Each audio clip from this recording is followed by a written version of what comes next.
옛날 어느 산골 마을에 밤이면 달빛이 유난히 깊고 푸르게 스며드는 외딴 초가집이 한 채 있었습니다. 신라의 도성인 서라벌에서 아주 멀리 떨어진 이 깊은 산골은 험준한 산세가 병풍처럼 마을을 두르고 있어 해가 일찍 지고 밤이 길기로 유명한 곳이었습니다. 사람들의 발길이 뜸한 이곳, 마을 어귀에서도 한참을 더 걸어 들어가야 나오는 숲 가장자리에 낡았지만 정갈하게 정돈된 집이 덩그러니 놓여 있었습니다. 이 집은 마을 사람들과 섞이지 못한 채 마치 섬처럼 고립되어 있었는데 그곳에는 사연 많은 여인 연화와 그녀의 하나뿐인 아들 비영이 서로를 의지하며 조용히 숨죽여 살고 있었습니다. 마을 사람들은 그 집 앞을 지날 때마다 발소리를 죽이거나 혹은 아주 빠른 걸음으로 도망치듯 지나가곤 했는데 이는 그 집에 사는 아이에 대한 기이한 소문 때문이었습니다.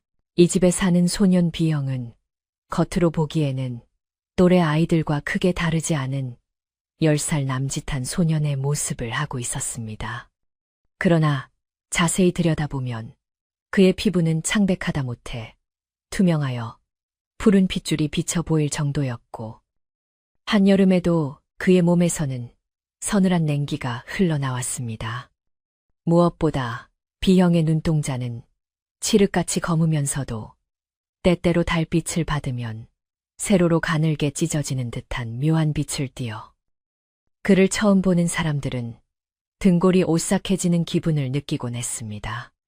비형은 자신이 남들과 다르다는 사실을 아주 어릴 때부터 깨닫고 있었지만 어머니 연화의 간곡한 당부 때문에 그 이유를 밖으로 입 밖에 내지 않고 오직 집 안에서만 생활하며 외로움을 달래야 했습니다. 비영의 어머니 연화는 본래 마을에서 가장 고운 심성을 가진 처녀였으나 어느 날 산에서 내려온 신비한 존재와 인연을 맺어 비영을 낳게 되었다고 전해졌습니다. 마을 노인들은 늦은 밤 호롱불 아래 모여 앉아 비영의 아버지가 인간이 아니라 천년을 묵은 거대한 구렁이였을 것이라고 수군거렸습니다. 그들은 비영이 태어날 때 하늘에서 천둥이 치고 굵은 빗줄기가 쏟아졌으며 아기 울음소리 대신 쉬익거리는 바람소리가 났다고 말하곤 했습니다. 이러한 소문은 꼬리에 꼬리를 물고 퍼져나가 마을 사람들은 비영을 뱀의 자식이라 부르며 두려워하고 멀리했습니다. 연화는 그런 시선으로부터 아들을 지키기 위해 마당에 높은 담을 쌓고 밖으로 나가는 문을 굳게 걸어 잠근 채 세상과 단절된 삶을 선택했습니다. 계절이 바뀌어 산천이 붉게 물드는 가을이 오면 비영의 몸에는 더욱 뚜렷한 변화가 찾아오곤 했습니다. 날씨가 건조해지고 바람이 차가워지면 비영의 등과 팔에는 마치 물고기의 비늘처럼 얇고 투명한 막이 돋아나기 시작했습니다. 이것은 비영이 감당해야 할 고통스러운 허물벗기의 전조였는데 이때가 되면 비영은 극심한 가려움과 통증에 시달리며 밤새 앓는 소리를 내었습니다. 연화는 아들이 고통스러워할 때마다 따뜻하게 데운 물수건으로 비늘이 돋은 자리를 조심스럽게 닦아주며 하염없이 흐르는 눈물을 삼켜야 했습니다.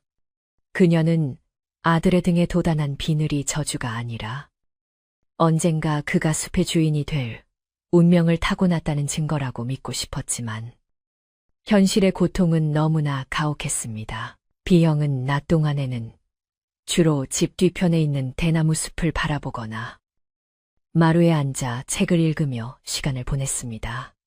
대나무 숲에서 불어오는 바람 소리는 마치 누군가 속삭이는 듯하여 비영의 외로운 마음을 달래주는 유일한 친구였습니다. 그는 가끔 담장 너머로 들려오는 마을, 아이들의 팽이치는 소리와 웃음소리에 귀를 기울이며 자신도 저 틈에 끼어 달리고 싶은 강렬한 충동을 느꼈습니다. 하지만 그가 대문 근처로 다가가려 할 때마다 어머니 연화는 놀란 눈으로 달려와 그를 막아서며 아직은 때가 아니다. 세상은 네가 생각하는 것보다 훨씬 차갑단다. 라고 타이르곤 했습니다. 비영은 어머니의 말 속에 담긴 두려움과 사랑을 알기에 아쉬운 마음을 뒤로하고 다시 방 안으로 들어갈 수밖에 없었습니다. 연화는 비영을 위해 남들보다 몇 배는 더 부지런히 움직여야만 했습니다. 그녀는 아들의 특이한 체질을 감추기 위해 사계절 내내 두툼하고 목이 올라오는 옷을 직접 지어 입혔습니다. 또한 비영이 먹을 음식은 반드시 산에서 직접 캔 약초와 맑은 물로 조리했는데, 이는 비영이 기름지거나 자극적인 음식을 먹으면 몸에 열꽃이 피고 비늘이 딱딱해지기 때문이었습니다. 연화는 이른 새벽 남들이 잠든 시간에 우물가에 나가 물을 길어왔고, 늦은 밤에는 호롱불 아래서 바느질하며 아들의 옷을 기웠습니다. 그녀의 손은 거칠어졌고 얼굴에는 수심이 가득했지만 아들을 바라보는 눈빛만큼은 언제나 깊고 따뜻한 호수와 같았습니다. 어느 날 오후, 비영은 마당 구석에 핀 이름 모를 들꽃을 구경하다가 담장 틈새로 밖을 내다보게 되었습니다. 그 틈으로는 짐을 가득 실은 소달구지가 지나가고 지게를 진 농부들이 땀을 흘리며 논으로 향하는 모습이 보였습니다. 그 평범하고 활기찬 풍경은 비영에게 닿을 수 없는 꿈결 같은 세상처럼 느껴졌습니다. 그때 동네 아이들이 공을 차며 놀다가 공이 연환의 담장 안으로 넘어 들어오는 일이 벌어졌습니다. 공이 저 무서운 집으로 들어갔어. 아이들은 담장 밖에서 웅성거리며 누구 하나 선뜻 들어오려 하지 않았습니다. 비영은 떨리는 손으로 마당에 떨어진 지프로 만든 공을 집어들었습니다. 그 공은 따뜻했고 사람의 손때가 묻어 있었습니다. 비영은 잠시 망설이다가 담장 틈으로 공을 굴려 밖으로 내보내 주었습니다. 그러자 밖에서는 공이 나왔다. 귀신이 던져준 건가 하며 아이들이 놀라 도망치는 소리가 들렸습니다. 비영은 그 말에 가슴이 쿵 내려앉는 듯한 슬픔을 느꼈습니다.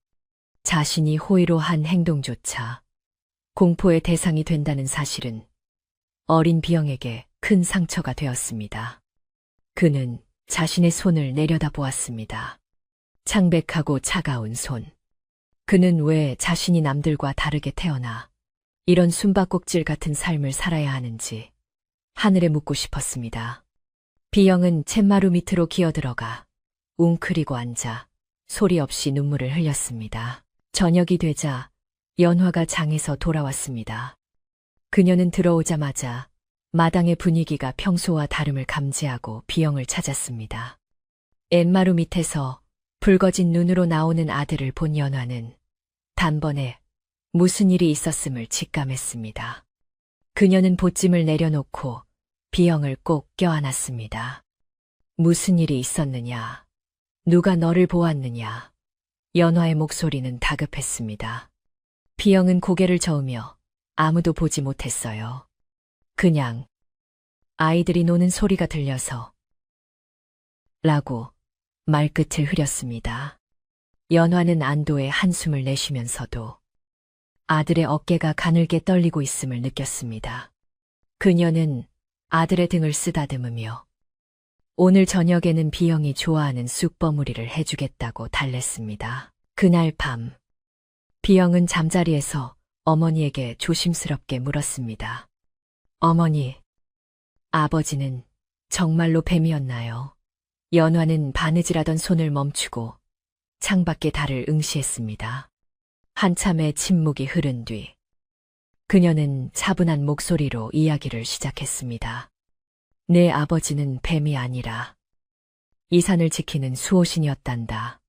사람들은 그가 뱀의 형상을 했다고 무서워했지만 그는 누구보다 따뜻한 심장을 가진 분이었어.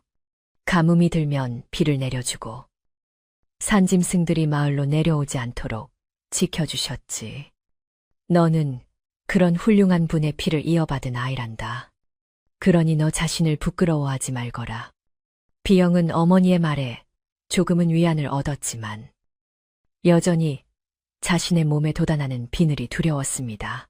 마을에는 비영네 집에 대한 흉흉한 소문뿐만 아니라 그 집터가 명당이라는 이야기도 돌고 있었습니다. 풍수지리를 볼 줄 안다는 떠돌이 직관이 마을을 지나가다가 연환의 집을 가리키며 저곳은 용이 승천할 기운이 서린 곳이니 사람이 살면 큰 부자가 되거나 큰 화를 입을 것이다라고 말했다는 것이었습니다. 이 이야기는 마을 사람들의 탐욕을 자극하기 시작했습니다. 특히 마을에서 세력이 강하고 욕심이 많은 칠성이라는 자는 호시탐탐 연환의 집을 노리고 있었습니다. 칠성은 마을 사람들을 모아놓고 뱀 귀신이 사는 집을 그대로 두면 마을에 우환이 닥칠 것이라며 연화 모자를 쫓아내야 한다고 선동하곤 했습니다. 비영의 몸 상태는 날이 갈수록 예민해졌습니다. 10살이 넘어가면서 그의 청각과 후각은 일반 사람보다 훨씬 예민해져 멀리서 사람들이 나누는 이야기, 소리나 산속 깊은 곳에서 짐승이 움직이는 소리까지 들을 수 있게 되었습니다. 이는 그에게 새로운 고통이었습니다. 마을 사람들이 우물가에 모여 자신과 어머니를 욕하는 소리가 바람을 타고 생생하게 들려왔기 때문입니다. 그 어미도 보통이 아니야. 뱀이랑 살았다니 오죽하겠어. 그 아이 눈을 봤어. 꼭 짐승 같더라니까. 비형은 귀를 막아보았지만 소리는 머릿속을 파고들어 윙윙거렸습니다. 그는 자신이 사라져야 어머니가 편해질 것이라는 위험한 생각까지 하게 되었습니다. 그러던 어느 날, 비영은 집 뒤 대나무 숲에서 다리가 부러진 어린 노루 한 마리를 발견했습니다. 노루는 고통에 겨워 신음하고 있었고, 비영은 안타까운 마음에 조심스럽게 다가갔습니다. 그가 차가운 손을 노루의 부러진 다리에 갖다 대자 놀랍게도 비영의 손바닥에서 푸르스름한 빛이 새어나오기 시작했습니다.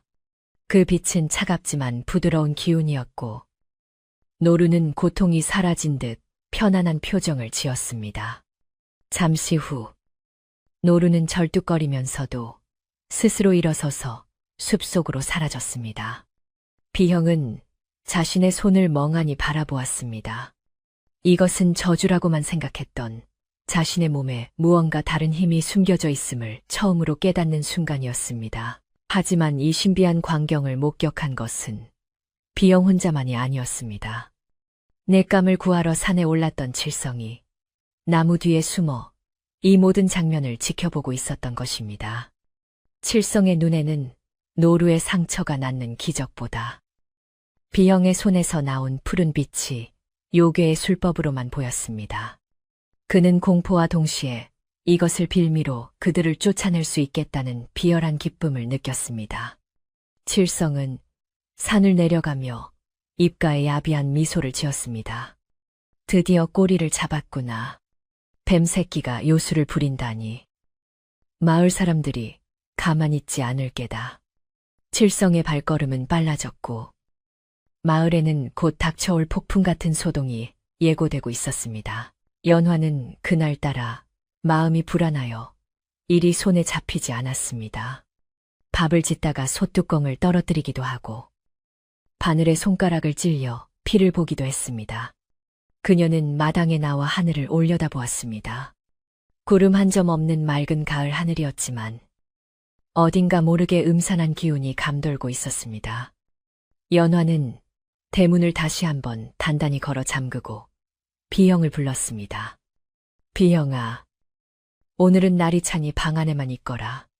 아무래도 낌새가 좋지 않구나. 비영은 어머니의 말에 순순히 따랐지만 그의 마음속에서도 알 수 없는 불안감이 싹트고 있었습니다. 그는 방 안에 앉아 자신의 손바닥을 다시 펼쳐보았습니다. 아까의 그 푸른 빛은 흔적도 없었지만 손끝에는 여전히 찌릿한 감각이 남아 있었습니다. 밤이 깊어지자 산골 마을은 칠흑 같은 어둠에 잠겼습니다. 바람이 불 때마다 문풍지가 우는 소리가 마치 누군가 흐느끼는 소리처럼 들렸습니다. 비영은 잠을 이루지 못하고 뒤척였습니다. 그의 몸속 깊은 곳에서 뜨거운 기운이 끌어올라 차가운 피부와 충돌하며 식은땀을 흘리게 했습니다. 이것은 단순한 몸살이 아니었습니다. 다가오는 시련을 앞두고 그의 몸이 스스로를 보호하기 위해 깨어나고 있는 것이었습니다. 연화는 잠든 아들의 머리맡에 앉아 부채질을 해주며 밤을 지새웠습니다. 그녀의 눈가는 젖어 있었고 입술은 굳게 다물어져 있었습니다. 그녀는 어떤 일이 있어도 아들을 지키겠다고 다짐하며 장롱 깊숙이 숨겨두었던 남편의 유일한 유품인 작은 단검을 꺼내어 품에 안았습니다. 새벽녘 닭 울음소리가 들리기 전 집 앞 골목에서 웅성거리는 소리가 들려왔습니다. 평소라면 아무도 깨어있지 않을 시간이었습니다. 연화는 화들짝 놀라 방문을 조금 열고 밖을 내다보았습니다. 횃불 몇 개가 어둠 속에서 일렁이고 있었고 칠성의 목소리가 날카롭게 들려왔습니다. 이보게들, 내 말이 거짓말인 줄 아는가? 내 두 눈으로 똑똑히 봤다니까. 그 뱀 새끼가 손에서 파란 불을 뿜어 산짐승을 홀리는 것을 말이네. 마을 사람들은 반신반의하면서도 두려움에 섞여 동조하는 분위기였습니다. 연화의 심장은 쿵쿵 뛰기 시작했습니다. 올 것이 왔다는 생각에 눈앞이 캄캄해졌지만 그녀는 정신을 바짝 차려야 했습니다. 비영도 밖에 소란의 잠에서 깼습니다. 그는 본능적으로 자신의 몸을 이불로 감쌌습니다. 어머니, 사람들이 왔어요. 비영의 목소리는 공포에 질려 있었습니다. 연화는 아들에게 다가가 어깨를 감싸 안으며 속삭였습니다. 겁낼 것 없다. 내가 잘못한 것은 아무것도 없어. 내가 나가서 이야기할 테니 너는 절대로 방 밖으로 나오지 말거라. 알겠느냐? 비영은 고개를 끄덕였지만 어머니를 혼자 밖으로 보내는 것이 싫어 옷자락을 꽉 붙잡았습니다. 연화는 아들의 손을 부드럽게 떼어내고 결연한 표정으로 방문을 나섰습니다. 마당의 찬 공기가 그녀의 얼굴을 때렸지만 그녀는 물러서지 않고 대문 쪽을 향해 걸어갔습니다. 대문 밖에서는 칠성이 계속해서 사람들을 선동하고 있었습니다. 지금 당장 저 요괴 모자를 끌어내지 않으면 우리 마을에 가뭄이 들고 전염병이 돌 거야. 저 집이 길을 다 빨아먹고 있단 말일세. 흥분한 몇몇 청년들이 대문을 쾅쾅 두드리기 시작했습니다. 이봐요. 연화 아짐의 안에 있는 거 다 아니까 썩 나오시오. 나무 대문이 흔들리며 삐걱거리는 소리가 났습니다. 연화는 대문 바로 뒤에 서서 큰 소리로 외쳤습니다. 밤중에 이게 무슨 행패입니까? 우리 모자가 마을에 해를 끼친 적이 있습니까? 도둑질을 했습니까? 왜 죄 없는 사람들을 괴롭히는 것입니까? 그녀의 목소리는 떨리지만 단호했습니다. 칠성은 코웃음을 치며 대꾸했습니다. 해를 끼친 적이 없어. 내 아들놈이 숲에서 요술을 부리는 걸 내가 다 봤는데도 발뺌할 셈인가. 뱀 귀신이 쉬지 않고서야 어찌 손에서 불이 나간단 말인가. 마을 사람들은 요술이라는 단어에 더욱 동요하며 웅성거렸습니다. 진짜인가 봐. 어쩐지 그 아이 눈빛이 예사롭지 않더라니. 이러다 우리 아이들까지 해코지당하는 거 아냐. 사람들의 두려움은 곧 분노로 바뀌어 대문을 두드리는 힘이 더욱 거세졌습니다. 연화는 온몸으로 대문을 지탱하며 버텼습니다. 하지만 나무 빗장이 조금씩 밀려나며 부서질 듯한 소리를 내고 있었습니다. 그때 방 안에 있던 비영은 극심한 고통을 느꼈습니다. 밖에서 들려오는 사람들의 적개심, 가득한 외침이 그의 예민한 감각을 찌르듯이 자극했기 때문입니다. 스트레스를 받자 그의 등 뒤에 있던 비늘들이 일제히 곤두서며 살을 파고드는 아픔을 주었습니다. 비영은 입을 막고 비명을 참았습니다. 그의 몸에서 다시 한번 푸르스름한 빛이 미약하게 새어나왔다가 사라지기를 반복했습니다. 그는 자신이 정말로 어머니와 마을 사람들에게 불행을 가져오는 존재인지 의심하며 괴로워했습니다. 내가 없어져야만 이 소란이 끝날까.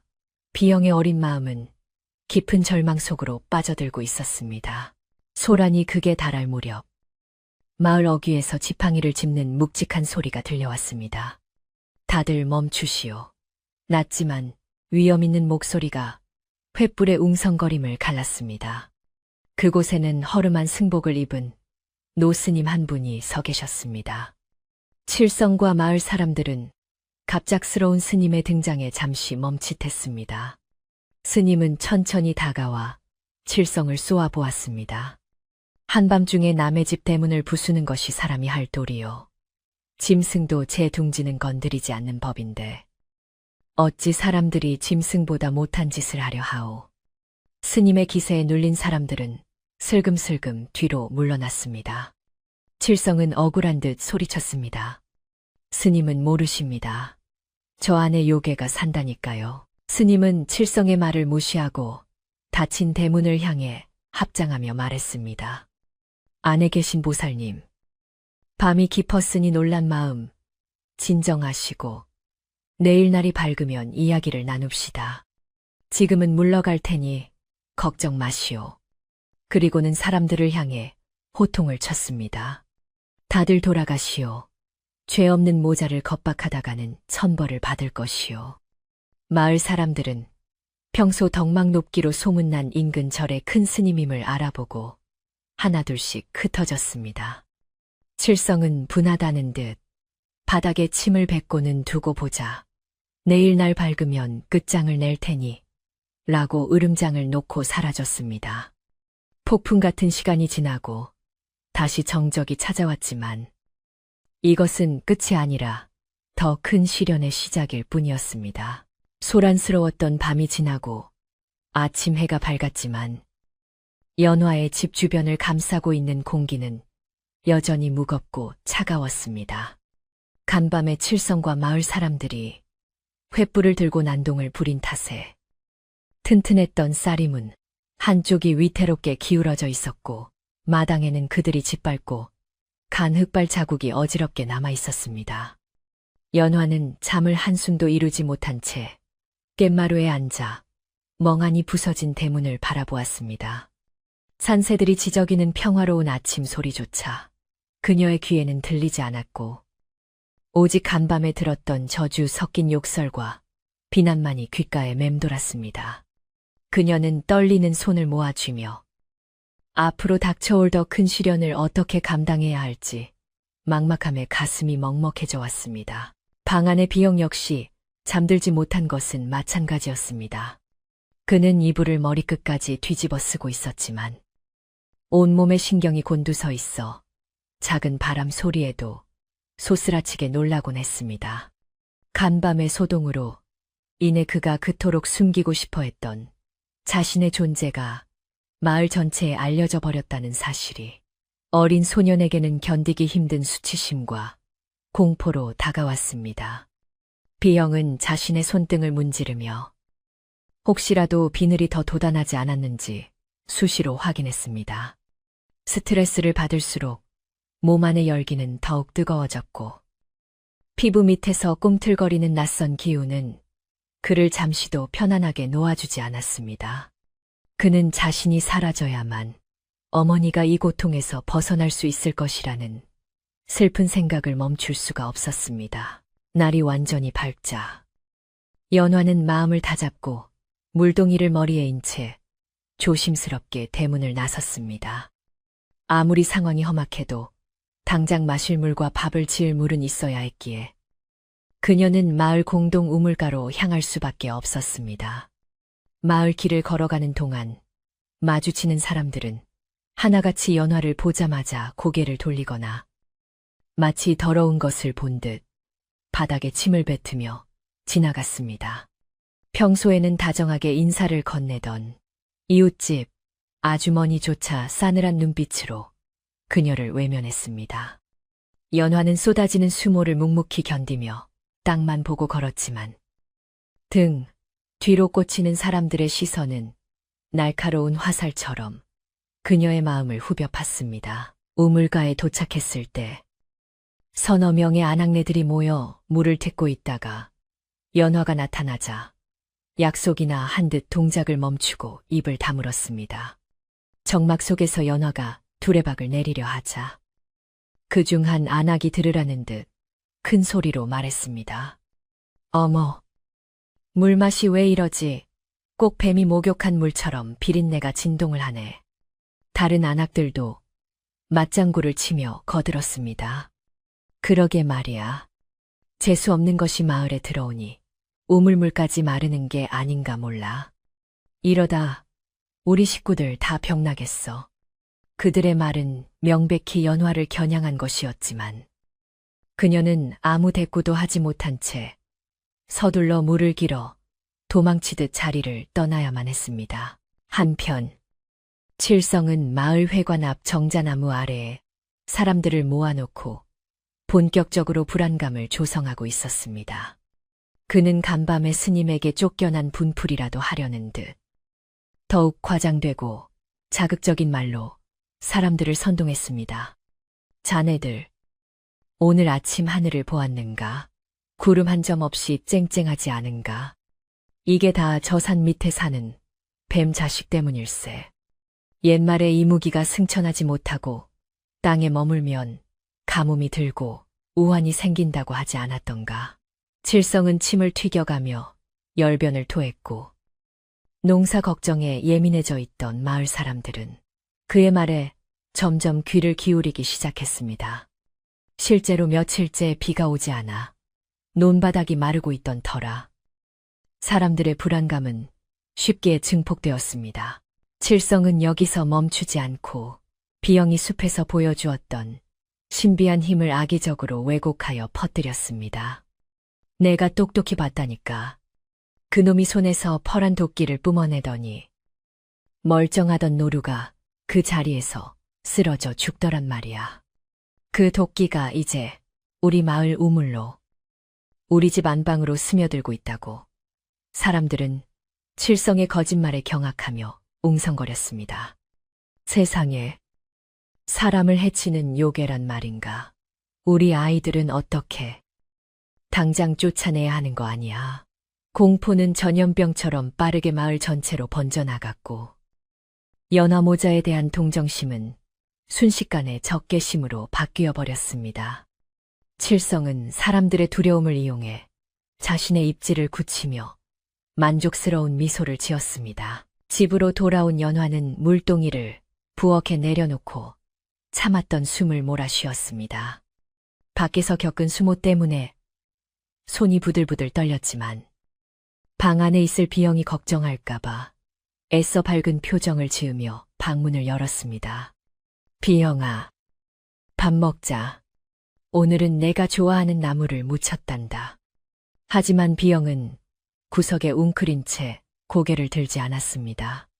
비영의 몸은 불덩이처럼 뜨거웠고 등과 팔의 도단한 비늘은 어제보다 더 넓게 퍼져 피부를 덮고 있었습니다. 연화는 화들짝 놀라 젖은 수건을 가져와 아들의 몸을 닦아주려 했지만 비영은 고통스러운 신음소리를 내며 몸을 비틀었습니다.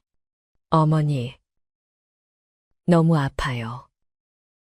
몸이 찢어질 것 같아요.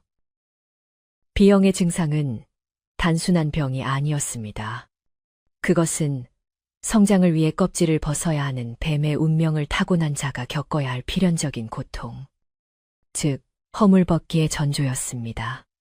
하지만 인간의 몸을 가진 비영에게 이 과정은 뼈를 깎는 듯한 아픔을 동반했습니다. 비영의 피부는 건조하게 갈라져 피가 배어나왔고 체온은 얼음장같이 차가워졌다가 다시 끓는 물처럼 뜨거워지기를 반복했습니다. 연화는 아들을 끌어안고 눈물을 흘리며 자신이 대신 아플 수만 있다면 얼마나 좋을까 하고 간절히 기도했습니다.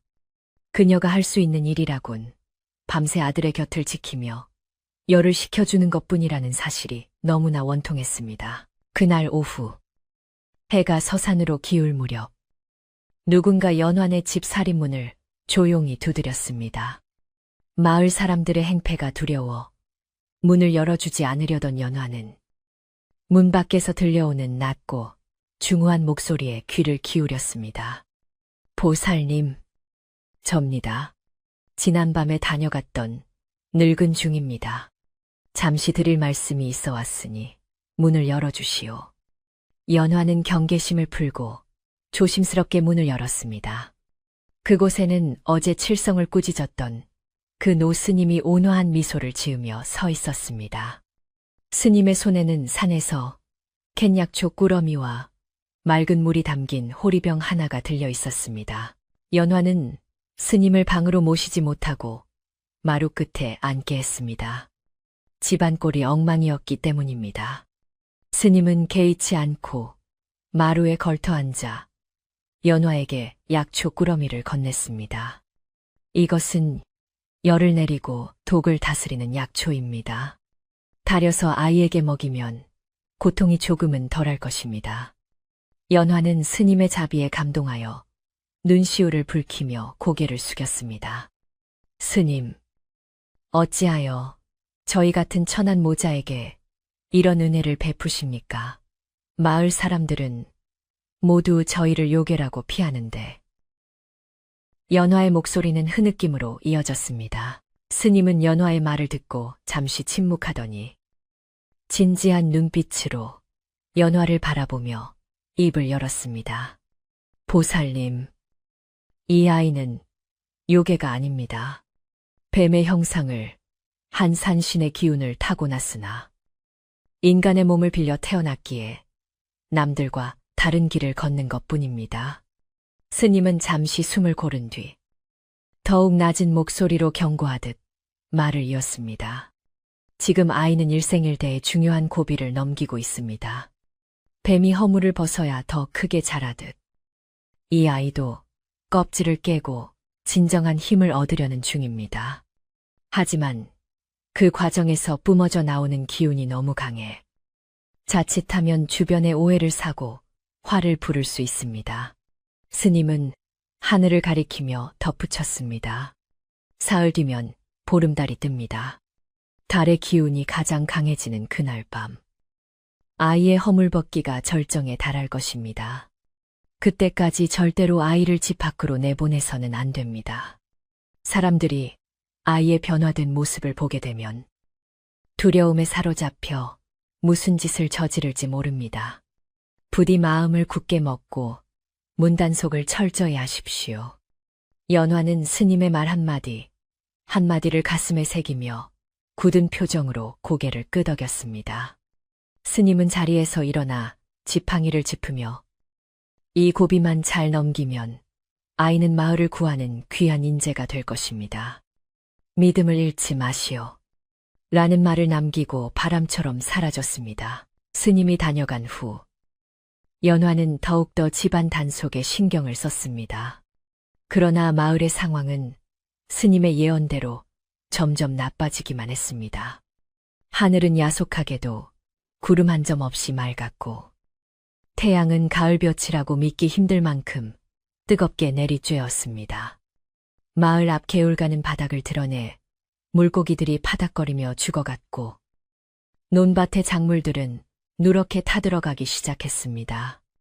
마을 노인들은 내 평생 이런 가을 가뭄은 처음 본다며 혀를 찾고 젊은 사람들은 물을 구하기 위해 산 넘고 물 건너 먼 곳까지 다녀와야 했습니다.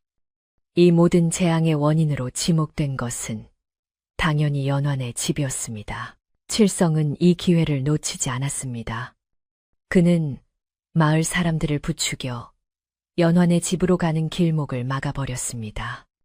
연화가 장에 나가 쌀을 사려 해도 가게 주인들은 요괴네 집 돈은 안 받는다며 매몰차게 거절했고 약방에서도 문전박대를 당하기 일쑤였습니다.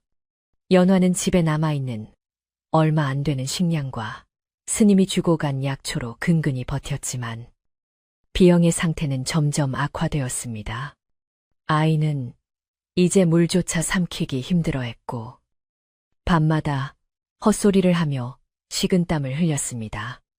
연화는 고립된 섬처럼 갇혀버린 자신의 처지가 원망스러웠지만 아들을 살려야 한다는 일념 하나로 버티고 또 버텼습니다. 어느 날 밤, 비영은 꿈을 꾸었습니다. 꿈속에서 그는 거대한 뱀이 되어 하늘을 날고 있었습니다. 아래를 내려다보니 마을 사람들이 개미처럼 작게 보였고 그들은 모두 목이 말라 하늘을 향해 손을 뻗고 있었습니다. 비영이 입을 벌려 물을 뿜어내자 사람들은 환호하며 춤을 추었습니다. 하지만 꿈에서 깨어나면 현실은 지옥과 같았습니다.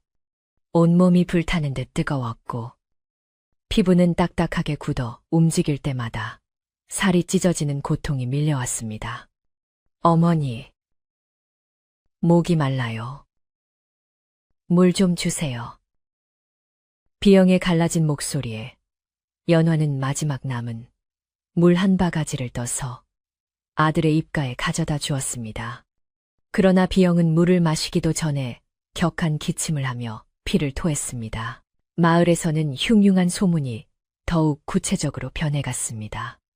칠성이 키우던 소가 갑자기 거품을 물고 쓰러지는 일이 발생했는데 칠성은 이건 역시 비영의 저주 때문이라고 주장했습니다. 내 소가 죽었어. 그 요괴놈이 밤새 도끼를 내뿜어 내 소를 죽였단 말이야. 다음 차례는 우리 아이들이 될 거야. 흥분한 칠성은 죽은 소를 마을 광장으로 끌고 나와 사람들에게 보여주며 분노를 자극했습니다. 사람들의 눈에는 이제 이성이 남아있지 않았습니다. 생존에 대한 공포와 분노가 뒤섞여 그들은 당장이라도 연환의 집으로 쳐들어가 불이라도 지를 기세였습니다. 스님이 예고한 보름날이 하루 앞으로 다가왔습니다. 비영의 몸에서는 이제 눈으로도 뚜렷하게 보일 만큼 푸른 광채가 뿜어져 나오고 있었습니다. 밤이 되면 그 빛은 창호지 문을 뚫고 밖으로 새어나갈 정도로 강렬했습니다. 연화는 빛이 밖으로 새지 않도록 이불과 옷가지로 창문을 꽁꽁 막았지만 틈새로 새어나오는 신비한 빛을 완전히 가릴 수는 없었습니다. 마을 사람 중 몇몇이 밤에 산책하다가 연환의 집에서 나오는 기이한 푸른 빛을 목격하고는 비명을 지르며 도망쳤습니다. 귀신불이다. 저 집에서 귀신불이 나온다. 이 목격담은 기름을 부은 불처럼 마을 사람들의 공포를 극대화시켰습니다. 결국 마을 회의가 긴급하게 소집되었습니다. 이장은 더 이상 사람들의 흥분을 가라앉힐 수 없음을 깨닫고 난감해했습니다. 칠성은 낫과 몽둥이를 든 청년들을 이끌고 회의장에 나타나 소리쳤습니다. 이장님, 더 이상 기다릴 수 없습니다. 오늘 밤에 저 요괴를 처단하지 않으면 우리 마을은 다 죽습니다. 내일 날이 밝는 대로 저 집을 부수고 그들을 쫓아냅시다. 마을 사람들은 올소 쫓아냅시다. 라고 외치며 동조했습니다. 그들의 눈에는 광기가 서려 있었고 그 누구도 연화와 비영의 생명 따위는 안중에도 없었습니다. 그 시각 비영은 바닥을 뒹굴며 마지막 탈피를 준비하고 있었습니다. 그의 등 뒤에 도단한 비늘들이 서로 부딪히며 사각거리는 소리를 내었고 몸에서는 뜨거운 김이 피어올랐습니다. 연화는 아들의 손을 꼭 잡고 눈물로 기도했습니다. 제발, 제발 무사히 지나가게 해주세요. 우리 비영이를 살려주세요. 밖에서는 마을 사람들이 모여드는 웅성거림과 횃불의 불빛이 점점 가까워지고 있었습니다. 폭풍전야와도 같은 긴장감이 감도는 가운데 운명의 보름달이 서서히 산등성이 위로 떠오르고 있었습니다. 달빛은 유난히 붉고 커달해서 마치 곧 일어날 비극을 예고하는 듯했습니다. 연화는 직감적으로 알 수 있었습니다. 내일이 오면 더 이상 피할 곳 없는 마지막 대결을 마주해야 한다는 것을. 운명의 보름달이 떠오른 그날 밤 산골 마을은 마치 거대한 화로 속에 들어와 있는 듯 숨막히는 열기에 휩싸여 있었습니다. 해가 진 지 한참이 지났음에도 불구하고 대지는 식을 줄 몰랐고 밤바람조차 멈춰버린 정막 속에서 풀벌레 소리 하나 들리지 않았습니다. 하늘 한가운데 걸린 달은 평소의 은은한 은빛이 아니라 핏빛이 감도는 붉은색을 띠고 있어 보는 이들의 불안감을 더욱 부채질했습니다. 마을 사람들은 저 불길한 붉은 달이 바로 연안의 집에 숨어 사는 요괴가 불러온 재앙의 징조라고 굳게 믿었습니다. 집집마다 문을 걸어 잠그는 대신 사람들은 횃불과 농기구를 들고 하나둘씩 마을 광장으로 모여들기 시작했습니다. 그들의 눈에는 두려움을 넘어선 광기와 분노가 이글거리고 있었습니다. 마을 우물은 이미 바닥을 드러내어 적적 갈라져 있었고 그나마 남아있던 흙탕물조차 말라붙어 버렸습니다. 식수를 구하지 못한 가축들은 목마름에 지쳐 비명조차 지르지 못하고 쓰러져 있었고 아이들은 탈진하여 어머니의 품에 안겨 있었습니다.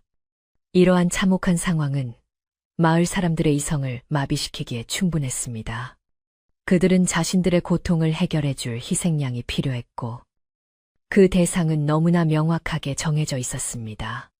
칠성은 광장에 모인 사람들 앞에서 횃불을 높이 쳐들고 외쳤습니다. 보시오, 하늘도 노하여 붉은 피눈물을 흘리고 있지 않소. 우리가 살 길은 단 하나. 저주받은 뱀의 자식을 마을에서 끌어내어 이 땅의 부정을 씻어내는 것뿐이요. 사람들의 함성은 밤하늘을 찌르듯이 울려 퍼졌습니다. 당장 가서 끌어내자, 집을 태워버리자. 격앙된 목소리들이 하나로 뭉쳐 거대한 파도가 되어 연환의 집을 향해 움직이기 시작했습니다. 칠성을 선두로 하여 낫과 내미, 몽둥이를 든 장정들이 앞장을 섰고 그 뒤를 노인들과 아낙네들이 따랐습니다. 그들의 발소리는 마치 지진이 난 듯 땅을 울렸고 수십 개의 횃불이 만들어내는 긴 그림자는 마치 악귀가 춤을 추는 듯한 기괴한 형상을 만들어냈습니다. 마을의 평화로웠던 인심은 생존 본능 앞에서 산산이 조각나버렸고 오직 타인을 해쳐서라도 자신들이 살아야겠다는 맹목적인 적개심만이 남았습니다. 한편 굳게 닫힌 연화의 집방 안에서는 비영이 생과 사를 오가는 고통과 싸우고 있었습니다. 스님의 예언대로 보름달이 중천에 뜨자 비영의 몸에서는 눈부실 정도로 강렬한 푸른 빛이 뿜어져 나오기 시작했습니다. 이것은 단순한 빛이 아니라 비영의 몸 안에 잠재되어 있던 용의 기운이 낡은 허물을 벗고 밖으로 터져 나오려는 신호였습니다. 비영의 피부는 마치 오래된 껍질처럼 갈라지며 투둑투둑 소리를 내었고 그 틈새로 보이는 새살은 비취새 곡처럼 신비로운 광채를 띠고 있었습니다. 하지만 그 과정은 뼈마디가 뒤틀리고 살이 찢어지는 듯한 끔찍한 통증을 동반했습니다. 비영은 입에 수건을 물고 비명을 참아내며 방바닥을 뒹굴었습니다. 연화는 아들의 고통을 지켜보며 피가 마르는 듯한 심정이었습니다. 그녀는 미리 준비해둔 차가운 물수건으로 비영의 몸을 쉴 새 없이 닦아주었지만 비영의 몸에서 나는 열기는 물수건을 순식간에 말라버리게 했습니다. 조금만 참거라. 비영아, 거의 다 끝났다. 이 고비만 넘기면 된다. 연화는 아들의 귓가에 끊임없이 속삭이며 용기를 불어넣으려 애썼습니다. 하지만 그녀의 귀에는 멀리서 점점 가까워지는 마을 사람들의 웅성거림과 고함이 들려오고 있었습니다. 그녀는 불안한 눈빛으로 창문을 바라보았습니다. 두꺼운 이불로 덧대어 막아놓았지만 비영의 몸에서 나오는 빛이 너무 강해 창호지 문틈새로 푸른 서광이 새어나가는 것을 완전히 막을 수는 없었습니다. 비영은 흐릿해지는 의식 속에서도 어머니의 떨리는 손길과 밖에서 들려오는 살기 등등한 소리를 느낄 수 있었습니다. 그는 자신의 존재가 어머니에게 얼마나 큰 짐이 되고 있는지 뼈저리게 실감했습니다. 나 때문에 어머니가 죽을 수도 있어. 비영의 마음속에는 육체적인 고통보다 더 큰 죄책감이 자리 잡았습니다. 그는 차라리 자신이 이 자리에서 숨을 거두거나 사라져버리는 것이 모두를 위한 길이 아닐까 생각했습니다. 하지만 몸속에서 끓어오르는 생명력은 그를 죽도록 내버려 두지 않았습니다. 그것은 마치 거대한 운명이 그를 억지로 일으켜 세우려는 듯 강력하게 요동치고 있었습니다. 마침내 성난 군중이 연환의 집 대문 앞에 도착했습니다. 수십 개의 횃불이 집 주위를 대낮처럼 환하게 밝혔고 사람들의 그림자가 마당 안으로 길게 드리워졌습니다. 칠성은 대문 앞에 서서 목청을 높였습니다. 이 안에 있는 거 다 안다. 연화야. 내 아들놈이 정말 요괴가 아니라면 당장 문을 열고 나와서 증명해봐라. 왜 쥐새끼처럼 숨어만 있는 것이냐. 마을 사람들은 돌멩이를 집어 던지기 시작했습니다. 돌이 지붕 위로 떨어지며 기와가 깨지는 소리가 요란하게 울렸고 낡은 담벼락이 쿵쿵거리며 진동했습니다. 그 소리는 마치 전쟁터의 북소리처럼 공포스럽게 들려왔습니다. 연화는 비영을 이불로 감싸 안으며 문 쪽을 향해 소리쳤습니다. 제발 돌아가 주세요. 아이가 심한 열병을 앓고 있습니다. 전염병이 아니라 그냥 몸살입니다. 내일 날이 밝으면 의원에게 보일 테니 제발 오늘 밤만은 지나가게 해주세요. 그녀의 목소리는 절박했지만 이미 흥분한 군중의 귀에는 들리지 않았습니다. 오히려 누군가가 소리쳤습니다. 거봐라, 열병이라지 않느냐. 저게 바로 그 뱀의 도끼다. 저걸 놔두면 온 마을에 퍼질 거다. 연화의 해명은 오히려 불난 집에 기름을 부은 격이 되어 사람들의 공격성을 더욱 자극하고 말았습니다. 그때 방 안에서 비영이 참지 못하고 끔찍한 비명을 질렀습니다. 으아, 그것은 어린아이의 목소리라기보다는 짐승의 포효에 가까운 굵고 거친 소리였습니다. 허물이 벗겨지는 마지막 단계에서 뼈가 자라나는 고통이 극에 달했기 때문입니다. 이 소리는 담장을 넘어 밖에서 기다리던 사람들의 귀에 똑똑히 들렸습니다. 순식간에 밖이 조용해졌습니다. 사람들은 서로의 얼굴을 쳐다보며 공포에 질린 표정을 지었습니다. 들었나? 저게 사람 소리인가? 짐승 소리야. 뱀이 우는 소리라고 정적은 잠시였고 곧이어 더 큰 공포의 함성이 터져 나왔습니다. 칠성은 이 기회를 놓치지 않고 소리쳤습니다. 확실하다. 저건 사람이 아니다. 지금 당장 처치하지 않으면 우리가 당한다. 문을 부숴라. 그의 명령이 떨어지자마자 건장한 청년 몇 명이 미리 준비해온 통나무를 들고 대문으로 돌진했습니다. 하나, 둘, 셋. 광둔탁한 파열음과 함께 대문이 크게 흔들렸습니다. 빗장이 삐걱거리며 비명을 질렀고 낡은 나무 문짝에 금이 가기 시작했습니다. 연화는 공포에 질려 아들을 더욱 꽉 끌어안았습니다. 집이 무너질 듯한 진동 속에서 그녀는 자신이 할 수 있는 일이 아무것도 없다는 무력감에 절망했습니다. 비영은 어머니의 품에서 몸부림치며 괴로워했습니다. 그의 등에서는 이제 완전히 낡은 피부가 벗겨져 나가고 그 아래에서 눈부신 비늘과 새로운 피부가 드러나고 있었습니다. 고통은 절정에 달했지만 동시에 그의 몸 안에서는 알 수 없는 힘이 차오르고 있었습니다. 그것은 마치 마르지 않는 샘물과 같은 서늘하고 맑은 기운이었습니다. 비영은 감각이 예민해져 밖의 상황을 훤히 볼 수 있을 것만 같았습니다. 사람들이 내뿜는 뜨거운 분노의 기운과 자신의 몸에서 나오는 차가운 기운이 충돌하고 있었습니다.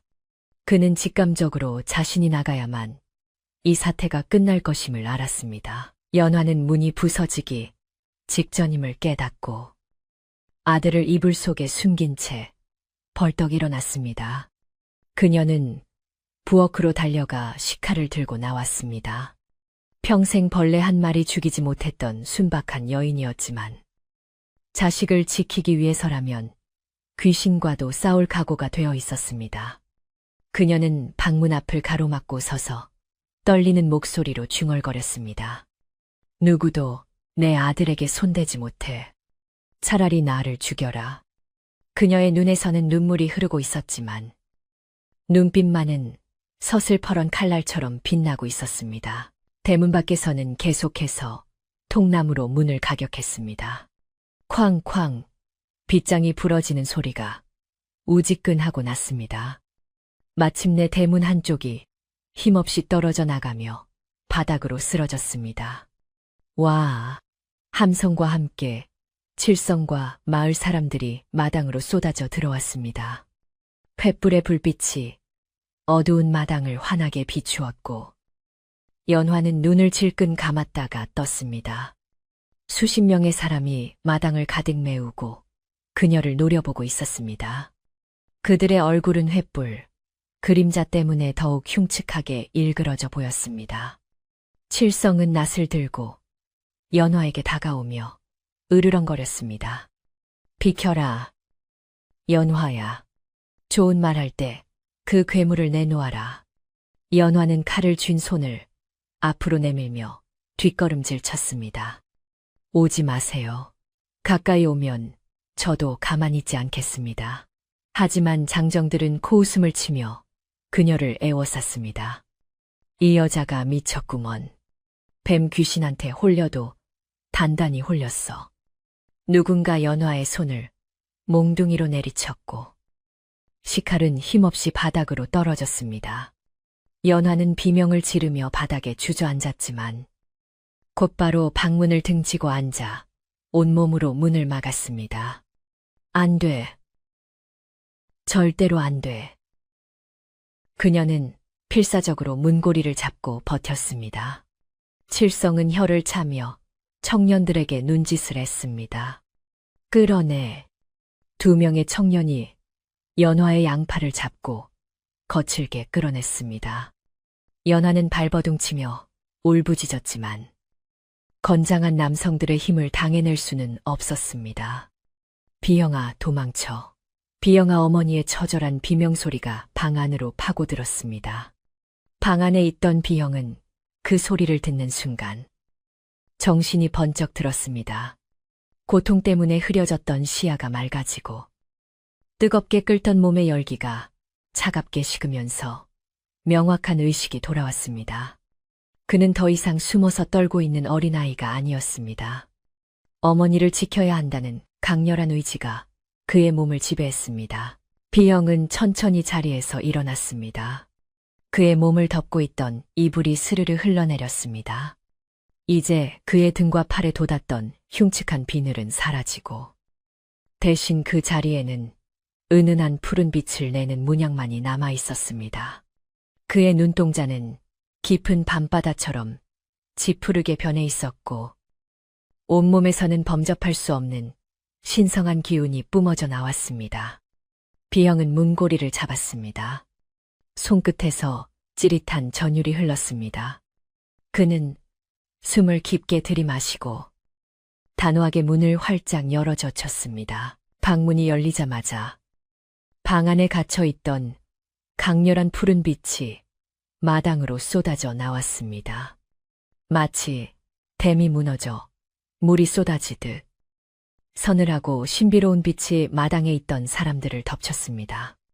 연화를 붙잡고 있던 청년들은 눈이 부셔 비명을 지르며 뒷걸음질 쳤고 횃불을 들고 있던 사람들도 놀라서 횃불을 떨어뜨렸습니다. 칠성 또한 갑작스러운 빛에 당황하여 팔로 눈을 가렸습니다. 그 빛 속에서 비영이 천천히 마루로 걸어 나왔습니다. 그는 더 이상 병약한 소년의 모습이 아니었습니다. 그의 주변에는 아지랑이 같은 기운이 감돌고 있었고 맑고 투명한 피부는 달빛을 받아 보석처럼 빛나고 있었습니다. 마을 사람들은 숨을 죽이고 그 광경을 바라보았습니다. 그들이 상상했던 흉측한 괴물의 모습이 아니었기 때문입니다. 하지만 그 이질적인 아름다움과 압도적인 기운은 오히려 그들에게 더 큰 원초적인 공포를 안겨주었습니다. 저것 봐. 빛이 나잖아. 진짜 요괴야. 누군가 떨리는 목소리로 외쳤습니다. 그 한마디는 멍하니 있던 사람들을 다시 현실로 끌어당겼습니다. 공포는 다시 공격 본능을 깨웠습니다. 칠성은 두려움을 감추기 위해 더욱 크게 고함쳤습니다. 속지 마라.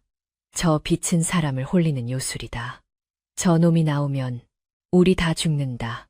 돌을 던져라. 비영은 마루 끝에 서서 마당에 모인 사람들을 조용히 내려다보았습니다. 그의 눈빛에는 분노보다는 슬픔과 연민이 담겨 있었습니다. 그는 자신의 어머니가 흙바닥에 내동댕이 쳐져 있는 모습을 보고 가슴이 찢어지는 듯했습니다. 비영은 천천히 마당으로 내려섰습니다.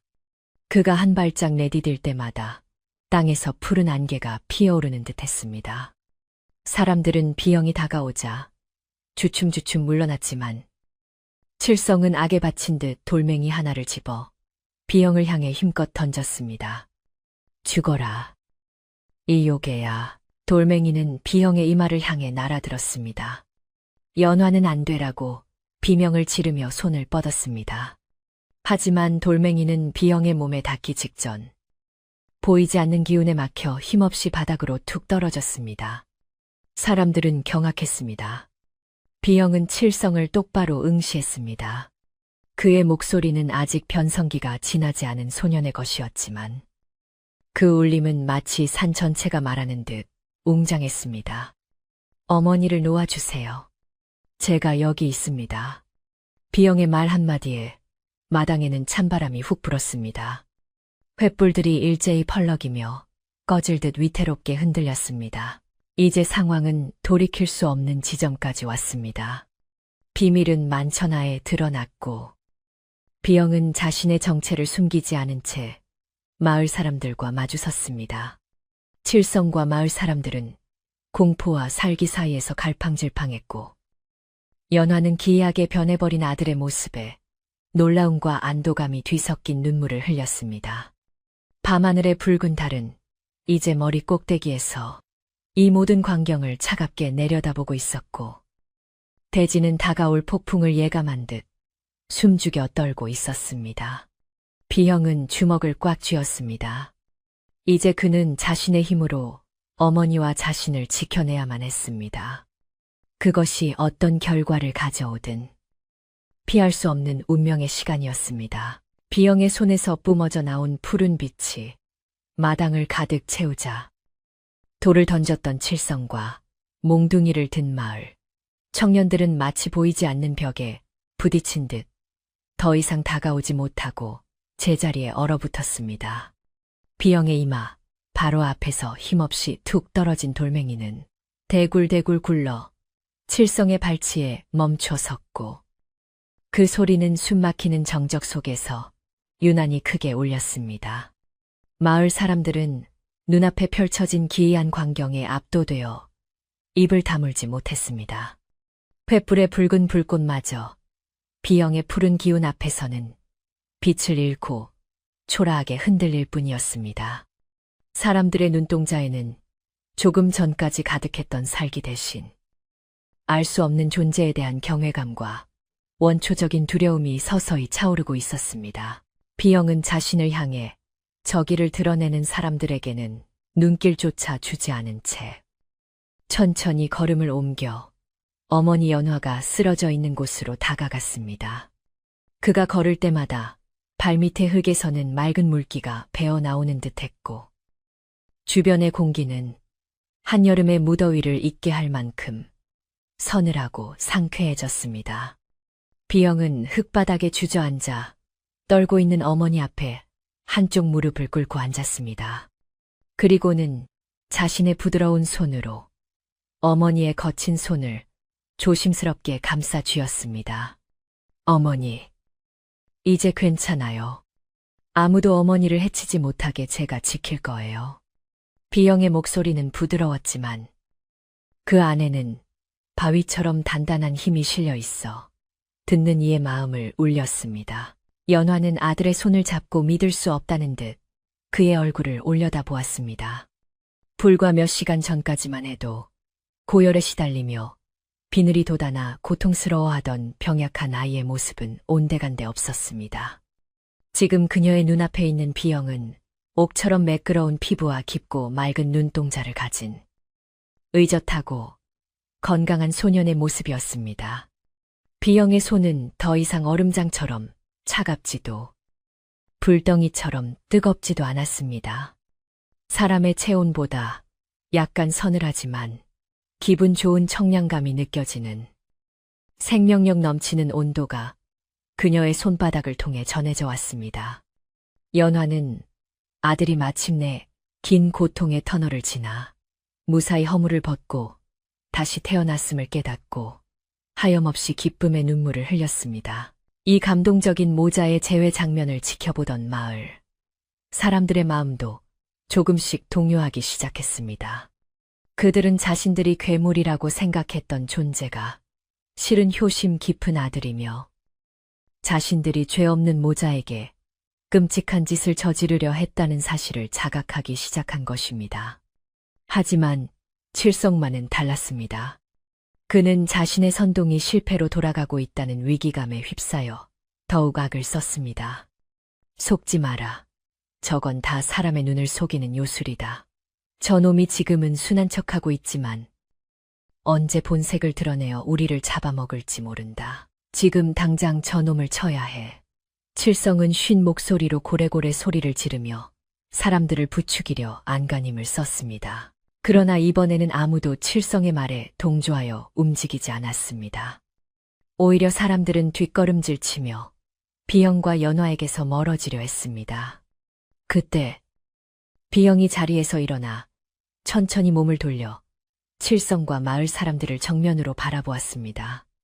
비영의 눈빛이 닿자 사람들은 감전된 듯 움찔했습니다. 비영은 낮지만 또렷한 목소리로 말했습니다. 여러분은 가뭄과 병이 저 때문에 생겼다고 믿고 저를 죽이려 했습니다. 하지만 저는 이 마을을 해칠 생각이 추호도 없습니다. 제가 가진 힘은 남을 해치는 독이 아니라 마른 땅을 적시는 물의 기운입니다. 지금부터 제가 그것을 증명해 보이겠습니다. 비영은 말을 마치고 고개를 들어 붉은 달이 떠있는 밤하늘을 올려다보았습니다. 그는 두 눈을 감고 깊은 숨을 들이마셨습니다. 그러자 비영의 몸을 감싸고 있던 푸른 빛이 서서히 하늘로 솟구쳐 오르기 시작했습니다. 그 빛은 마치 용이 승천하는 듯한 형상으로 밤하늘을 향해 뻗어나갔습니다. 사람들은 고개를 들어 그 신비로운 빛기둥을 바라보았습니다. 빛이 하늘에 닿자 붉게 충혈되었던 달빛이 서서히 맑은 은색으로 돌아오기 시작했습니다. 그리고 어디선가 시원한 바람이 불어와 사람들의 땀에 젖은 이마를 식혀주었습니다. 그것은 오랫동안 멈춰있던 대기의 흐름이 다시 살아나는 신호였습니다. 잠시 후 맑았던 밤하늘에 순식간에 먹구름이 몰려들기 시작했습니다. 구름은 빠르게 회오리치며 달을 가렸고 주위는 칠흑 같은 어둠에 잠겼습니다. 사람들은 횃불을 높이 들며 불안해했지만 비영은 미동도 하지 않고 하늘을 향해 두 팔을 벌렸습니다. 하늘이시여, 이 땅의 목마름을 굽어 살피시고 사람들의 마음에 맺힌 열기를 씻어주소서. 비영의 간절한 외침이 끝나자마자 먼 산에서부터 우르릉하는 천둥 소리가 들려왔습니다. 그것은 사람을 위협하는 날카로운 천둥이 아니라 대지를 깨우는 묵직하고 장엄한 울림이었습니다. 사람들은 숨을 죽이고 하늘을 응시했습니다. 톡, 톡톡, 마른 땅을 때리는 빗방울 소리가 들려왔습니다. 처음에는 한두 방울씩 떨어지던 빗방울은 이내 굵은 장대비가 되어 쏟아지기 시작했습니다. 비가 온다. 누군가 환희에 찬 목소리로 외쳤습니다. 몇 달 동안 단 한 방울도 내리지 않아 모두를 고통스럽게 했던 비가 마침내 내리기 시작한 것입니다. 빗줄기는 거세게 쏟아져 횃불의 불꽃을 하나둘씩 꺼뜨렸지만 아무도 불이 꺼지는 것을 아쉬워하지 않았습니다. 사람들은 횃불을 바닥에 던져버리고 두 팔을 벌려 쏟아지는 비를 온몸으로 맞았습니다. 이 비는 단순한 비가 아니었습니다. 비형의 기운이 서린 이 빗물은 닿는 곳마다 생명을 불어넣고 열기를 식히는 치유의 힘을 가지고 있었습니다. 빗물을 맞은 사람들은 머릿속을 짓누르던 광기와 분노가 눈 녹듯 사라지는 것을 느꼈습니다. 뜨겁게 달아올랐던 몸은 시원해졌고 메마르고 갈라졌던 마음에는 촉촉한 평온함이 스며들었습니다. 갈증에 허덕이던 사람들은 입을 벌려 빗물을 받아 마셨습니다. 그 물은 달콤하고 시원하여 마시는 순간 뱃속 깊은 곳까지 맑은 기운이 퍼져나가는 듯 했습니다. 살았다. 이제 살았다. 곳곳에서 안도와 감격의 탄성이 터져나왔습니다. 칠성은 쏟아지는 빗 속에서 홀로 당황하여 어쩔 줄을 몰랐습니다. 그가 들고 있던 횃불은 치익 소리를 내며 꺼져버렸고 그는 어둠 속에 고립되었습니다. 칠성은 빗물이 몸에 닿자 마치 불에 데인 듯 화들짝 놀라며 몸을 떨었습니다. 욕심과 악의로 가득 찬 그의 몸은 맑은 기운의 비를 거부하며 고통스러워했습니다. 그는 비형을 노려보았지만 비형의 주위에는 비가 쏟아짐에도 불구하고 옷자락 하나 젖지 않은 채 신성한 기운이 감돌고 있었습니다. 칠성은 그제야 깨달았습니다. 자신이 건드려서는 안 될 존재를 건드렸다는 것을. 그리고 이제 자신의 입지가 완전히 사라졌다는 것을 말입니다. 마을 사람들은 비에 젖은 채 비형을 바라보았습니다. 이제 그들의 눈에 비형은 요괴가 아니라 가뭄에서 마을을 구한 신비로운 소년으로 보였습니다. 제일 먼저 나이가 지긋한 노인이 앞으로 나와 비형을 향해 깊이 고개를 숙였습니다. 우리가 눈이 멀어 귀한 분을 알아보지 못하고 큰 죄를 지었소. 부디 이 어리석은 늙은이를 용서해 주시오. 노인의 사과를 시작으로 낯을 들었던 청년들도 무기를 바닥에 내려놓고 고개를 숙였습니다. 잘못했습니다. 귀신에 홀린 듯 우리가 미쳤었습니다. 빗소리에 섞여 사람들의 참회와 사과가 이어졌습니다. 칠성은 분위기가 완전히 역전된 것을 보고 슬금슬금 뒷걸음질 쳤습니다. 아무도 그에게 관심을 주지 않았고 그는 비에 젖은 생쥐꼴이 되어 군중 뒤로 숨어들었습니다. 더 이상 이 마을에서 큰 소리치며 살 수 없게 되었다는 패배감이 그를 짓눌렀습니다. 칠성은 사람들의 눈을 피해 어둠 속으로 도망치듯 사라졌습니다. 그의 뒤로는 빗물이 만들어낸 작은 개울만이 졸졸 흐르고 있었습니다. 악의 축이 사라지자 마당의 공기는 한층 더 맑고 깨끗해졌습니다. 비형은 고개를 숙인 마을 사람들을 향해 부드럽게 말했습니다. 이제 다 지나간 일입니다. 어서 집으로 돌아가 젖은 몸을 녹이시고 가족들을 돌보세요. 사람들은 비형의 너그러움에 다시 한번 감동하며 하나둘씩 돌아가기 시작했습니다. 그들은 연화에게도 미안한 표정으로 목례를 건넸습니다. 연화 아지매, 정말 미안하오. 내일 날이 밝으면 부서진 대문을 고쳐주러 오겠소. 우리 집에서 쌀이랑 반찬 좀 가져다 드릴게요. 연화는 눈물을 훔치며 고개를 끄덕였습니다. 폭풍처럼 몰아쳤던 사람들이 모두 떠나고 마당에는 다시 비형과 연화, 단둘만이 남았습니다. 거센 빗줄기도 조금씩 잦아들어 이제는 지붕과 장독대를 적시는 차분한 빗소리만이 고요하게 들려왔습니다. 연화는 비에 젖은 아들의 얼굴을 쓰다듬었습니다. 비형아, 춥지 않으냐? 비형은 환하게 웃으며 고개를 저었습니다. 아니요. 어머니, 하나도 춥지 않아요.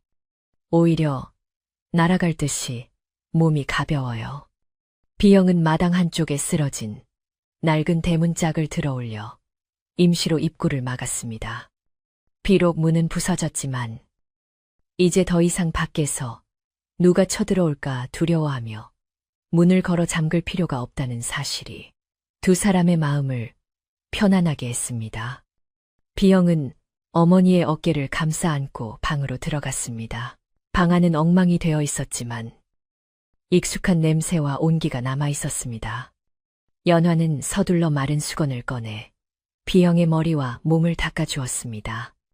비늘이 덮여 있던 등은 매끄럽고 깨끗했으며 고통의 흔적은 어디에도 찾아볼 수 없었습니다. 연화는 새 옷을 꺼내 입히며 감격에 겨워 말했습니다. 내 아버지가 너를 지켜주신 게야. 내가 이렇게 훌륭하게 자라주어 얼마나 고마운지 모른다. 비영은 어머니의 손을 잡고 따뜻한 미소를 지었습니다. 어머니가 저를 포기하지 않고 지켜주신 덕분이에요. 이제는 제가 어머니를 지켜드릴게요. 긴장이 풀리자 급격한 허기가 찾아왔습니다. 연화는 부엌으로 가서 불을 지폈습니다. 아까는 물이 없어 밥을 짓지 못했지만 이제는 마당에 놓아둔 항아리에 빗물이 가득 차 있었습니다. 연화는 그 맑은 물을 떠서 쌀을 씻고 죽을 끓였습니다. 타닥타닥 장작 타는 소리와 보글보글 죽 끓는 소리가 방 안까지 정겹게 들려왔습니다. 비영은 방바닥에 앉아 빗소리를 들으며 난생 처음 느껴보는 평화로움을 만끽했습니다. 더 이상 귀를 막지 않아도 들려오는 것은 욕설이 아닌 자연의 소리뿐이었습니다. 잠시 후 연화가 김이 모락모락 나는 흰죽 한 그릇과 묵은지를 담은 소반을 들고 들어왔습니다. 화려한 반찬은 없었지만 그 어떤 진수성찬보다 귀하고 맛있는 밥상이었습니다. 두 사람은 마주 앉아 숟가락을 들었습니다. 따뜻한 죽이 목을 타고 넘어가자 얼어붙었던 몸과 마음이 사르르 녹아내리는 듯 했습니다. 맛있느냐? 연화가 묻자 비영은 입안 가득 죽을 오물거리며 힘차게 고개를 끄덕였습니다. 네, 어머니, 세상에서 제일 맛있어요. 모자의 얼굴에는 오랜만에 꾸밈없는 웃음꽃이 피어났습니다. 창밖에는 여전히 비가 내리고 있었습니다. 하지만 그 비는 더 이상 두려움의 대상이 아니었습니다. 마른 눈을 적시고 우물을 채우고 사람들의 상처받은 마음까지 어루만져주는 축복의 비였습니다. 빗소리는 마치 자장가처럼 부드럽게 들려와 지친 두 사람을 포근하게 감싸 안았습니다. 비영은 숟가락을 내려놓고 창문 너머를 바라보았습니다. 어둠 속에서도 세상이 정화되고 있다는 것을 느낄 수 있었습니다. 내일 아침이 오면 이 비가 그치고 더욱 맑고 깨끗한 세상이 열릴 것임을 비영은 알고 있었습니다. 방 안의 호롱불이 은은하게 흔들리며 두 사람의 그림자를 벽에 비추었습니다. 이제 그 그림자는 웅크리고 숨어있는 모습이 아니라 당당하고 평온한 모습이었습니다. 연화는 아들의 밥그릇에 남은 죽을 싹싹 긁어 모아주며 행복한 표정을 지었습니다. 많이 먹고 쑥쑥 자라거라. 이제 우리에게는 좋은 일만 있을 거야. 비영은 어머니의 말에 깊이 공감하며 마음속으로 다짐했습니다. 이 평화로운 집과 사랑하는 어머니, 그리고 자신을 받아준 마을을 위해 자신의 힘을 바르게 쓰겠노라고. 밤은 깊어가고 산골 마을의 외딴 집은 빗소리 속에서 세상 그 어느 곳보다 따뜻하고 안전한 안식처가 되어가고 있었습니다. 밤새도록 대지를 적시던 비가 그치고 산골 마을에 다시금 맑은 아침이 찾아왔습니다. 지난밤의 폭풍우가 거짓말이었던 것처럼 하늘은 물감을 풀어놓은 듯 깊고 푸른 빛을 되찾았고 떠오르는 태양은 빗물을 머금은 나뭇잎마다 영롱한 보석 같은 빛을 선사했습니다. 마을 곳곳에 흐르는 빗물은 실개천을 이루어 맑은 소리를 내며 흘러갔고 바닥을 드러냈던 우물에는 찰랑거릴 정도로 깨끗한 물이 가득 차올랐습니다. 밤새 공포와 긴장 속에 떨었던 마을 사람들은 방문을 열고 나와 눈앞에 펼쳐진 생명력 넘치는 풍경에 감탄하며 안도의 한숨을 내쉬었습니다. 공기 중에는 흙냄새와 풀내음이 섞인 상쾌한 향기가 감돌았고 멀리서 들려오는 닭 울음소리마저 평소보다 훨씬 힘차고 경쾌하게 느껴졌습니다. 연화는 일찌감치 일어나 마당을 쓸고 있었습니다. 지난밤 사람들이 난입하여 엉망이 되었던 마당은 빗물에 씻겨 오히려 평소보다 정갈해 보였지만 부서진 대문과 무너진 담장은 여전히 그날의 상처를 기억하고 있었습니다. 연화가 한숨을 쉬며 부서진 나무 조각을 줍고 있을 때 대문 밖에서 웅성거리는 소리가 들려왔습니다. 놀란 마음에 고개를 들어보니 이장을 비롯한 마을 사람들이 지게에 나무와 흙, 그리고 곡식을 싣고 서 있었습니다. 그들의 표정에는 어젯밤의 살기는 온데간데 없고 쑥스러움과 미안함이 가득했습니다. 이장이 머리를 긁적이며 먼저 입을 열었습니다. 연화 아짐에 우리들이 왔소. 간밤에 저지른 짓을 수습하러 왔으니 문 좀 열어주시오. 비영이 방에서 나와 어머니 곁에 섰습니다. 사람들은 비영을 보자 잠시 주춤했지만 이내 따뜻한 눈빛으로 그를 바라보았습니다. 마을의 목수 노인이 앞으로 나서며 말했습니다. 내 평생 나무를 만졌지만 어젯밤처럼 부끄러운 짓을 한 적은 없었네. 내 솜씨가 보잘것없지만 자네 집 대문을 전보다 훨씬 튼튼하고 멋지게 고쳐주겠네. 부디 늙은이의 사죄를 받아주게. 비영은 환한 미소를 지으며 고개를 숙였습니다. 감사합니다. 어르신, 어서 들어오세요. 비영의 허락이 떨어지자 사람들은 소매를 걷어붙이고 마당으로 들어와 각자 가져온 도구를 꺼내어 일을 시작했습니다. 마을 사람들의 손길은 분주하고 정성스러웠습니다. 청년들은 산에서 베어온 튼튼한 참나무로 대문 기둥을 세웠고 아낙네들은 무너진 담장에 황토를 바르고 뒤화를 얹었습니다. 그들은 일하는 내내 연화와 비영에게 미안하다, 고생 많았다는 말을 건넸고 연화는 눈시울을 붉히며 그들에게 시원한 물을 대접했습니다. 뚝딱거리는 망치 소리와 흙을 다지는 소리는 더 이상 파괴의 소음이 아니라 마을의 화합을 알리는 희망찬 노래처럼 들렸습니다. 비영도 가만히 있지 않고 힘을 보탰습니다. 그가 무거운 돌을 번쩍 들어 옮길 때마다 사람들은 역시 산신의 기운을 받은 아이라 다르다며 칭찬을 아끼지 않았습니다. 점심때가 되자 마을 잔치라도 열린 듯 푸짐한 밥상이 차려졌습니다. 아낙네들은 각자 집에서 가져온 떡과 나물, 귀한 닭고기가 진에 놓아 마루에 한 상 가득 차려냈습니다. 칠성이 퍼뜨린 헛소문 때문에 굶주려야 했던 연화 모자에게 이 밥상은 단순한 끼니가 아니라 이웃의 정이 담긴 위로였습니다.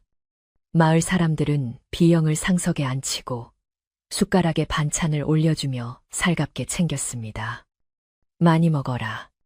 그동안 마음고생이 얼마나 심했겠니. 비영은 입안 가득 밥을 오물거리며 태어나서 처음으로 많은 사람과 함께 밥을 먹는 즐거움을 느꼈습니다. 밥알 하나하나에서 따뜻한 온기가 느껴져 마음속 깊은 곳까지 든든하게 채워지는 기분이었습니다. 마을 분위기가 이렇게 바뀌자 갈 곳을 잃은 사람은 칠성뿐이었습니다. 그는 자신의 집 마루에 앉아 멀리서 들려오는 웃음소리를 들으며 씁쓸한 표정을 지었습니다. 이미 마을 사람들은 그가 자신의 욕심을 채우기 위해 거짓말을 하고 사람들을 선동했다는 사실을 다 알고 있었습니다. 누구도 그에게 말을 걸지 않았고 길에서 마주쳐도 투명인간 취급을 했습니다. 칠성은 더 이상 이곳에서 버틸 수 없음을 깨닫고 그날 밤 몰래 짐을 싸서 마을을 떠났습니다. 그가 떠나는 뒷모습을 본 사람은 아무도 없었지만 다음 날 아침 그의 빈집을 본 사람들은 사필귀정이라며 혀를 찼을 뿐입니다. 칠성이 떠나고 나자 마을에는 진정한 평화가 찾아왔습니다. 비영은 이제 굳이 자신을 숨기지 않고 마을 곳곳을 누비고 다녔습니다. 그의 신비한 능력은 마을 사람들에게 큰 도움이 되었습니다. 날씨를 미리 예측하여 농부들에게 비가 올 시기를 알려주기도 하고 숲에서 구한 약초에 자신의 기운을 불어넣어 아픈 노인들을 치료해주기도 했습니다. 비영의 손길이 닿은 약초는 효험이 좋아 오랫동안 앓던 지병이 씻은 듯이 낫는 일도 있었습니다. 사람들은 비영을 비늘 도련님이라는 애칭으로 부르며 그를 마을의 자랑이자 수호신처럼 여기게 되었습니다. 특히 아이들은 비영을 무척 따랐습니다. 예전에는 담장 밖에서 구경만 하던 아이들이 이제는 매일같이 연환의 마당으로 놀러왔습니다. 비영은 아이들과 함께 냇가에서 물장구를 치고 산에 올라가 다람쥐를 쫓으며 그동안 누리지 못했던 어린 시절의 추억을 쌓아갔습니다. 한여름 무더위가 찾아오면 아이들은 비영 곁에 찰싹 달라붙어 떨어지려 하지 않았습니다. 비영의 몸에서 나오는 서늘하고 상쾌한 기운이 더위를 식혀주었기 때문입니다. 비영이 형 옆에 있으면 얼음골에 온 것처럼 시원해 아이들의 천진난만한 웃음소리가 연환의 집 담장을 넘어 온 마을에 울려 퍼졌습니다. 계절은 흘러 어느덧 수확의 기쁨을 누리는 가을이 되었습니다. 비영이 불러온 단비 덕분에 그의 농사는 유례없는 풍년을 맞이했습니다. 황금빛으로 물든 들판에는 벼 이삭이 고개를 숙이고 있었고 과일나무마다 탐스러운 열매가 주렁주렁 매달려 있었습니다. 마을 사람들은 이 모든 것이 비영 덕분이라며 입을 모아 칭송했습니다. 추석 명절이 다가오자 마을 광장에서는 큰 축제가 열렸습니다. 사람들은 풍물패를 앞세워 흥겨운 가락을 연주했고 남녀노소 할 것 없이 어우러져 강강술래를 돌았습니다. 그 원의 중심에는 환하게 웃고 있는 비영과 연화가 있었습니다. 축제의 밤, 모닥불 주위에 둘러앉은 사람들은 비영에게 옛 이야기를 해달라고 졸랐습니다. 비영은 불빛을 받아 반짝이는 눈으로 산속 짐승들의 이야기와 구름 위에서 내려다본 세상의 풍경을 들려주었습니다.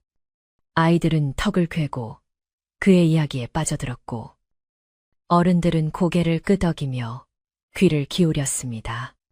그 순간만큼은 인간과 이물 이후의 경계가 완전히 허물어지고 오직 서로를 아끼고 이해하는 마음만이 가득했습니다. 연화는 아들이 사람들 속에서 행복하게 웃는 모습을 바라보며 남편이 남기고 간 소중한 선물을 잘 지켜냈다는 안도감에 가슴이 벅차올랐습니다. 늦은 밤, 축제가 끝나고 집으로 돌아온 비영과 연화는 웬마루에 나란히 앉아 하늘을 올려다보았습니다. 그날 밤의 달은 유난히 크고 밝아서 마치 두 사람을 축복해주는 등불처럼 보였습니다. 연화가 비영의 손을 잡으며 말했습니다. 비영아, 이제는 행복하냐? 비영은 어머니의 어깨에 머리를 기대며 대답했습니다.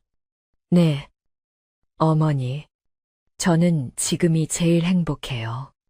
남들과 다르다는 것이 슬픈 일이 아니라 남들을 도울 수 있는 힘이 된다는 걸 알게 되었으니까요. 비영의 목소리는 깊은 밤의 정적 속에서 잔잔한 물결처럼 퍼져나갔습니다. 그때 대문 밖에서 인기척이 느껴졌습니다. 비영이 나가보니 예전에 그 노스님이 지팡이를 짚고 서 계셨습니다. 스님은 인자한 미소로 비영을 바라보며 고개를 끄덕였습니다. 허물을 벗고 진정한 용이 되었구나. 내가 가진 힘을 올바르게 쓰는 것을 보니 이제 이 늙은 중이 마음 놓고 떠나도 되겠다. 스님은 품에서 작은 씨앗 주머니를 꺼내 비영에게 건넸습니다. 이것은 천년을 사는 나무의 씨앗이다. 네가 사는 동안 이 마을을 지켜줄 그늘이 될 것이니 마당에 심고 잘 가꾸거라. 스님은 그 말을 남기고 감사의 인사를 할 겨를도 없이 바람처럼 호련히 사라졌습니다. 비영은 스님이 주신 씨앗을 마당 한가운데 정성스럽게 심었습니다. 신기하게도 씨앗을 심자마자 새싹이 돋아나더니 하루가 다르게 무럭무럭 자라났습니다. 그 나무는 사계절 내내 푸른 잎을 잃지 않았고 마을 사람들에게 시원한 그늘과 쉼터를 제공해 주었습니다. 사람들은 그 나무를 비영나무라고 부르며 소원을 빌거나 휴식을 취하곤 했습니다. 나무 아래 평상에는 언제나 이야기꽃이 피어났고 마을의 중요한 일들은 모두 이곳에서 의논되고 결정되었습니다. 비영과 나무는 그렇게 마을의 중심이 되어 오랫동안 사람들과 함께 숨쉬며 살아갔습니다.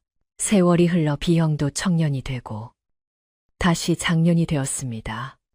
그는 평생 혼인을 하지 않았지만 마을의 모든 아이가 그의 자식과도 같았습니다.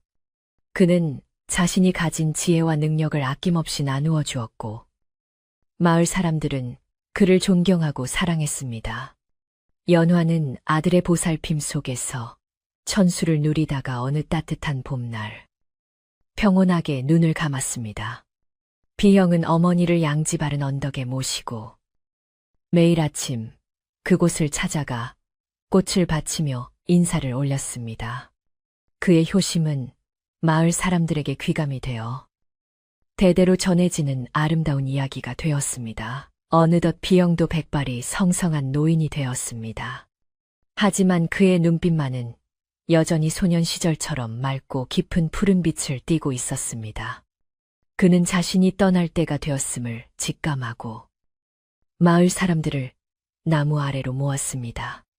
나는 이제 자연으로 돌아가려 합니다. 내가 없더라도 이 나무가 여러분을 지켜줄 것이니 서로 아끼고 도우며 사십시오. 비영은 그 말을 남기고 집 뒤편 대나무 숲으로 걸어 들어갔습니다. 그 후로 비영을 다시 본 사람은 아무도 없었지만 숲에서는 가끔 신비로운 푸른빛이 감돌고 맑은 바람이 불어와 마을을 감싸 안았다고 합니다.